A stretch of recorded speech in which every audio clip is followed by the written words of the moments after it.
చేవెళ్ల సమీపంలోని మీర్చాగూడ బస్సు ప్రమాదంలో అకాల మరణం చెంది అసువులు బాసిన మృతులకు సంతాప సూచకంగా వికారాబాద్ జిల్లా కేంద్రంలోని ఆలంపల్లి కూడల నుంచి ఎన్టీఆర్ కూడల వరకు పట్టణ ప్రజలు భారీ ర్యాలీ చేపట్టి ఘనంగా మృతులకు శ్రద్ధాంజలి ఘటించారు. ఈ సందర్భంగా ర్యాలీలో పాల్గొన్న పట్టణ ప్రజలు మాట్లాడుతూ మృతుల కుటుంబాలకు ఒక్కొక్కరికి ₹1 ఎక్స్‌గ్రేషియా ప్రభుత్వం చెల్లించాలని ముక్తకంఠంతో డిమాండ్ చేశారు.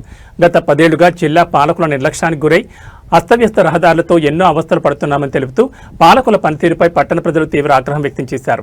రవాణా వ్యవస్థ మెరుగుపడితే వికారాబాద్ ప్రజలు చైతన్యవంతులవుతారని భావించి ఉద్దేశపూర్వకంగా పాలకుల అభివృద్ధిని అడ్డుకుంటూ వికారాబాద్ను వెనుకబాటుతనానికి గురిచేస్తారని ఆరోపించారు. ఇప్పటికైనా పాలకులు తమ తీరును మార్చుకుని పట్టణాభివృద్ధికి సహకరించాలని, అదేవిధంగా మృతుల కుటుంబాలకు పూర్తి న్యాయం చేసి ఒక్కొక్కరికి ₹1 ఎక్స్‌గ్రేషియా చెల్లించాలని, లేకపోతే ఆందోళనలు తప్పవని హెచ్చరించారు. ఈ ర్యాలీలో వికారాబాద్ పట్టణ ప్రజలు, వ్యాపారస్తులు, వివిధ కళాశాలల విద్యార్థులు, వైద్యులు, రాజకీయ నాయకులు తదితరులు పాల్గొన్నారు.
ఎప్పుడో 10 సంవత్సరాల క్రితం వికారాబాద్ జిల్లా ప్రజలు స్పందించాల్సిన అవసరం ఉండే.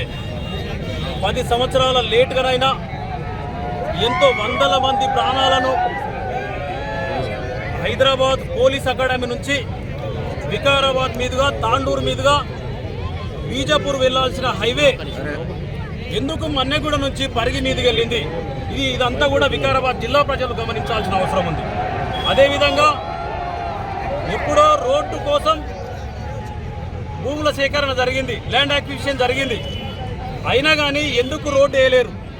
రెండో విషయం, రోడ్డు విస్తరణ కాలేదు. మూడో విషయం ఏంటంటే బీజాపూర్ హైవేకు, ముంబై హైవేకు లింక్ శాంక్షన్ అయింది. మన్నెగూడ మీదకెళ్ళి వికారాబాద్, తాండూరు మీదుగా జైరాబాద్లో కలవాల్సిన లింక్ హైవే ఇక్కడ రాకుండా ఉండడానికి గల ప్రధాన కారణం 10 సంవత్సరాలుగా ఈ జిల్లా నేలుతున్నటువంటి ఎవరైతే పెద్దలు ఉన్నారో ఆ పెద్దలే కారణం. ఈ వందల మంది ప్రాణాల బలిదానానికి కూడా వాళ్ళే కారణం. నిజంగా ఒక రకంగా చెప్పాలంటే ఈ జిల్లా నుంచి రాజకీయంగా ఎన్నుకోబడి వాళ్ళది జిల్లా కానప్పటికీ ఈ జిల్లా నుంచి గెలిచి ఈ జిల్లాకు మోసం చేసిర్రు. ఈ జిల్లాను బొందలగడ్డ చేసిన వాళ్ళ దుస్థితి మళ్ళా ఈ జిల్లాకు రావాలంటే సిగ్గుపడాల్సిన అవసరం ఉంది. ఇదే రోడ్ల మీద ఈ 10-12 సంవత్సరాలు పాలన కొనసాగించారు. ఎంతో మంది ప్రాణాలు పోతుంటే సిగ్గు లేకుండా వచ్చి ప్రెస్ మీట్లు పెట్టారు. మా జిల్లా ప్రజలు ఇలా మేల్కొన్నారు. ఎంతో మంది ప్రాణాలను ఆ రోడ్డు రక్తమోడి ఒక చిన్న జ్వరం వచ్చినా, పంటికి నొప్పి వచ్చినా, కంటికి నొప్పి వచ్చినా, మరి విలువైన ప్రాణాలు, ఎలాంటి రోగం లేని వాళ్ళు మరి రోడ్ల పైన ఏదో చిన్న పని కోసం బయటికి వెళ్తూ స్కూటర్ పైన, ఆటోలో, బస్సులో, మరి విద్యార్థులు స్కూల్కి వెళ్తూ, కాలేజీకి వెళ్తూ మరి రోజు రోడ్ల పైన యాక్సిడెంట్లు చనిపోతున్నారు. మరి దాదాపు ఒక సంవత్సరంలో తెలంగాణలోనే 6,000 మంది చనిపోతూ ఉన్నారు. దాదాపు 20,000 యాక్సిడెంట్లు జరుగుతూ ఉన్నాయి. బ్యాక్ పెయిన్, తర్వాత నెక్ పెయిన్ అని, స్పైన్ ప్రాబ్లమ్స్ అని, మరి వాళ్ళ విలువైన సమయాన్ని, విలువైన డబ్బుని మరి హాస్పిటల్లో తగిలిస్తూ అనారోగ్యంతో పడి ఉండి కుటుంబానికి భారం అయ్యి యాక్సిడెంట్లో ఎవరైతే దెబ్బతిని బతుకుతున్నారో మరి ఇలాంటి వ్యవస్థ కారణం ఎవరు? ఏ దేశంలో అయినా మరి ఏదో పెద్ద పెద్ద విషయాల కోసం అంటే విద్య కోసము, ఫ్యాక్టరీల కోసము, ఎంప్లాయ్మెంట్ కోసం ఉద్యమం చేస్తారు. కానీ సిగ్గుచేటు ఏంటంటే ఈరోజు మనం రోడ్ల కోసము స్వాతంత్రం వచ్చి దాదాపు 79 సంవత్సరాలు అయినా కూడా ఈరోజు రోడ్ల కోసం మరి ఈరోజు విద్యార్థులు, కళాశాల విద్యార్థులు మరి ఉద్యమించాల్సి వస్తుందంటే ఒక్కసారి మరి ఈరోజు చదువుకున్న సమాజంలో ఎవరైతే ఓటేస్తున్నారో టీచర్లు కావచ్చు, డాక్టర్లు కావచ్చు, లాయర్లు కావచ్చు, మరి విద్యావంతులు కావచ్చు, అందరూ ఆలోచించండి. మీరు అందరూ కూడా రోడ్ల మీదకి వస్తారు. రోజు మీ ప్రాణాలు రిస్క్లో ఉన్నాయి.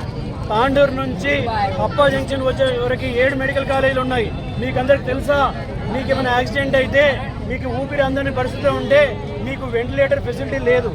తాండూరులో లేదు, వికారాబాద్లో లేదు, చేవెలలో లేదు, మొయినాబాద్లో లేదు. మరి మీ ప్రాణాలకు భద్రత ఏది? కాబట్టి సురక్షితమైన రోడ్లే మనకు కావాలి. మరి దీనికోసము సభ్య సమాజంలో ప్రతి ఒక్కరు కూడా కదలాలి, ఆలోచించాలి. మీ భవిష్యత్తు కోసము మీరు కారులో ఉన్నా, బెంచ్ కారులో ఉన్నా మీ ప్రాణానికి సేఫ్టీ లేదు, అందరూ గుర్తుపెట్టుకోవాలి. మరి చిన్న తప్పు చేస్తేనే ఎవడన్నా ఒకరికి కత్తిలో పొడిచినా మరి ప్రాణం తీసిన వాళ్ళని జైల్లో వేస్తాము, శిక్ష వేస్తాము. మరి దాదాపు 21 మంది ప్రాణాలకి కారణమైనటువంటి ట్రాన్స్పోర్ట్ మినిస్టర్ ఎవరైతే ఉన్నారో ఇంతవరకు ఆయన రాజీనామా చేయలేదు. సో నేనేం కోరుతున్నానంటే అకౌంటబిలిటీ కావాలి. ఈరోజు పోయిన ప్రాణాలని నేను తేలేను, మీరు తేలేరు, ప్రభుత్వం తేలేదు. కానీ యాక్సిడెంట్లో దగ్గర 21 మంది చనిపోవడం జరిగింది. అయితే ఒక కుటుంబానికి 5 లక్షలు 7 లక్షలు ఇస్తామని చెప్తారు. నీ ఇంట్లోకి వెళ్ళి ఇవ్వండి, ఏమి తెచ్చిస్తలేరు మీరు. ఒక కుటుంబానికి 1 కోటి రూపాయలు ఇవ్వని చెప్తున్నాం మేము. ఈ రోడ్ల కోసం ఈ రోడ్ల మీద పడి మేము చచ్చిపోతుంటే మీరు ఇట్లనే చూస్తూ ఉంటారా? మా అన్ననే హెడ్ కానిస్టేబుల్ ఉండే రోడ్ యాక్సిడెంట్లో చనిపోయిండు. అదే దళిత రోడ్లో పడి చనిపోయిండు. మా అన్న చనిపోయిన వెంటనే మా అమ్మగారు చనిపోయారు. మా అమ్మ చనిపోయిన వెంటనే 1 ఇయర్కి మా తండ్రి గారు చనిపోయారు. ఈ రోజు ఈ రోడ్డు మీద పడ్డా నేను ఒక్కనే అయినా నా కుటుంబంలో. నా బాధ మీకు తెలుస్తుందా? నా బాధ మీ ఇంట్లో జరిగి ఉంటే, నీ ఇంట్లో కూడా ఇదే పరిస్థితి జరిగి ఉంటే నీకు తెలుస్తుంది. ఇవాళ మీరు ఎన్ని వందల కోట్లు సంపాదించినా, ప్రజల రక్తాలు తాగుతున్నారని గుర్తుపెట్టుకోవాలి.